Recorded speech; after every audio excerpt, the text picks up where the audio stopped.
Hello friends, welcome back to my channel, welcome back to Cleburne. I feel very, very blessed to have you with me today. So today is Memorial Day in the year 2026, and a lot of people spend this day with family and friends and in gatherings. Lots of people go to cemeteries, and at least in the U.S., and decorate and spend the day in reflection on their loved ones.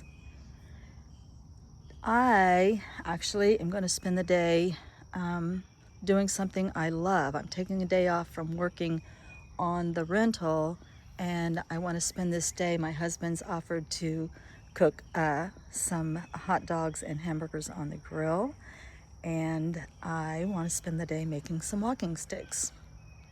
So these are walking sticks that I just picked up. They're just sticks that I picked up in my woods, and I thought that they would make great walking sticks. My friend, he's the one who, my friend that just drove by on his little contraption, he's the one that brings me turkey feathers and turkey beards, and he's also the one who donated all the flower pots. And I want to make these sticks. I want to spend some time reflecting on actually a relative of mine from the past. We have Native American in our family, and the one that I know of in particular, her name was Uri, U-R-E, and she was part of the Wendat tribe, the best that we can tell, through some genealogy. So in her honor, I want to make these walking sticks with a lot of reverence and introspection and reflection. And I hope that you will join me for the process. I think it's going to be a very relaxing, very enjoyable process, and I hope that you will come along for the journey. So listing the parts of your walking stick, this is my personal walking stick. So if this had a fancy contraption or knob or handle up here at the very top, that part would be called a handle. Mine doesn't, it just has a compass, because mine's primarily for hiking. And then this part can be known as the grip or the collar. And then usually they'll have a lanyard in them, all the way through them. And this is for hanging when you're not using it, or as a wrist strap. But I will say that the wider pieces of leather is better for a wrist strap, actually. Then this part, the long part of it's called the shaft. And then you get to the very end, and that's the tip, of course. And then mine has a rubber stopper on the tip.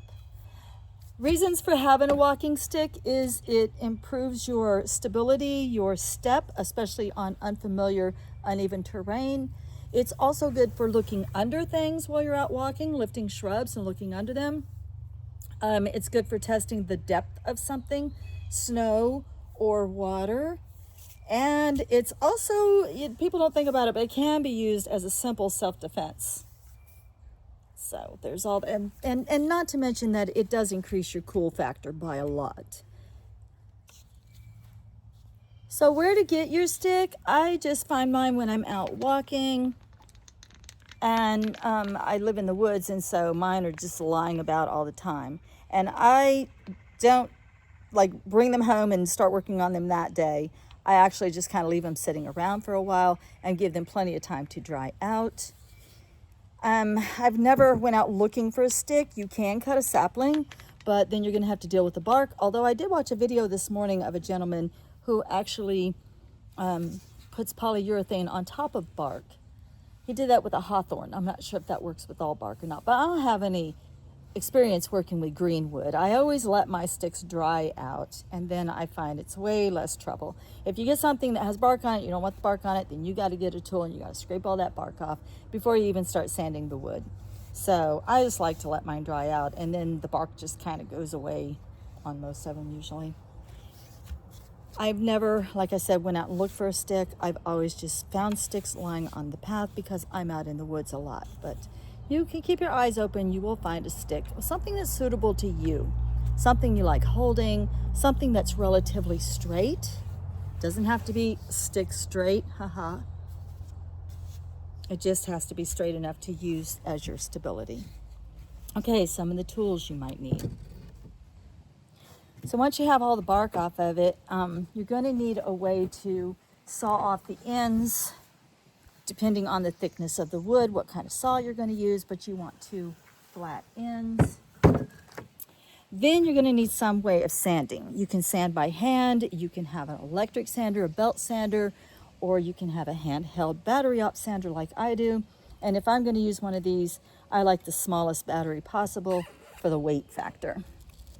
Different grits of sandpaper. You want to always start with your rougher grit and then work your way down to your finer grit. Tacky cloth gets all the last bit of the dust off of the stick before you ever add anything to preserve it. Linseed oil versus tung oil. Linseed oil is good. They're kind of interchangeable. However, linseed oil is going to give your wood a slight yellow or amber hue to it, where tung oil is pretty much just going to let the natural look of the wood just come shining through. You can coat the outside with a polyurethane or a kind of varnish if you want a super shiny look. You can do that. You don't want any dust on your stick before you add your tung oil, but you will need a way to put the tung oil on and then wipe it down. Just depends on however many coats you feel like it's going to need. I usually put about 3 coats on mine. And then you're going to embellish it. So you can just use it. You can just put a piece of leather up here or paracord or whatever you're going to use as your collar or your grip. That's pretty much up to you. If you're going to put a top or a handle on it, you definitely want, well, you could just leave this as a knob and just consider it a natural handle, or you could flatten this off, and I'm actually going to try and silicone something to the top of mine this time, just for fun. You can etch stuff in it, little symbols, whatever you want. The tools for that are, your chisel tools. That comes in really handy for that. Chisel tools are also good if you've got a little spot on your wood that's kind of like you don't want that. If you didn't want that up that high, you can use your chisel tools and then sand it back down to make it smoother. And then leather strap or paracord for attaching feathers if you're going to go that route. Beads for helping you embellish even further. And then some kind of whatever you're going to use as your collar or your grip. I personally just get scraps of leather. You can find it at Hobby Lobby. This big pack like this was $9.49, and it's just bits and pieces. And then we're going to try E6000. You need a kind of rubber cement to help you keep the leather in place when you're attaching your feathers. And then also you might want, well, if I forgot to mention it, you want some leather strands. You want really good scissors when you're dealing with leather. Not all shears are created equal. You want really good shears, something that will go through that. And then if you want to make sure that your collar doesn't come loose, get you some upholstery tacks and a little hammer for tapping those in. So let's get started. I'm just going to sand this down. Okay, when you've done that part, then you get like a feel for the wood. You really get to see all the different marks and colors. And it's crazy to realize that this was once a living thing out in the woods. A beautiful living thing. So now we're going to preserve it and give it a second use. So let's add some tung oil. I think my neighbors were just mowing yesterday. He has a lot to mow over there. So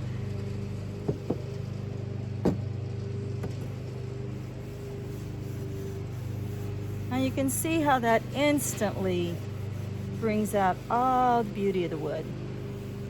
And the first coat of oil, a preservative, you want it to remain wet for, I was reading on the can and it said for 15 minutes. And then you want to give it 24 hours for your top coat to dry completely. Then you're going to give it a second coat if you desire. And 24 hours after that, then you could even give it a third coat if you so desired. So let's go ahead and treat the whole thing with our tung oil. And when you're doing this, you want to make sure you don't miss any spots, and you really want to make sure you catch those ends, both ends. Those need to be protected as well. And you just keep adding it until you feel like it's completely absorbed and looks kind of shiny, that first layer of tung oil. Okay, this is the end of day one. I'm about to put up my tools and go eat my Memorial Day dessert. We're having homemade peanut butter parfaits. It's been fun all day keeping my great-grandma Yuri at the forefront of my mind. I don't know where my grandma is buried, but I do know where she lives, and that's in my heart. I hope you enjoyed your Memorial Day, remembering your relatives and loved ones however you do. So just a reminder, these have to dry for 24 hours, and I wanted to show you that they go from this to this. Aren't they pretty? I just love making these. So we'll let this dry for 24 hours. I feel like I made a he, a she, and a child, which is kind of cool. And tomorrow we'll put another coat of tung oil on them, and we'll see if we can embellish them. So you all have a great evening, and I'll see you tomorrow. Okay, so I know this is a strange way to end this video, but I'm actually at the hospital. My husband's having a procedure done today. So I'm in their little meditation room right outside the clinic, and I really like this room. So I'm gonna let those sticks dry today. When I get home, I'm gonna go down and put on a second coat, and then I'm gonna upload a second part of this video. I wanted to spend a little more time talking about the embellishments that I put on these walking sticks, and I didn't want to rush through it, and so that's why I'm ending the video here, and we'll come back for a part 2 later. Okay, much love and light. See you in part 2.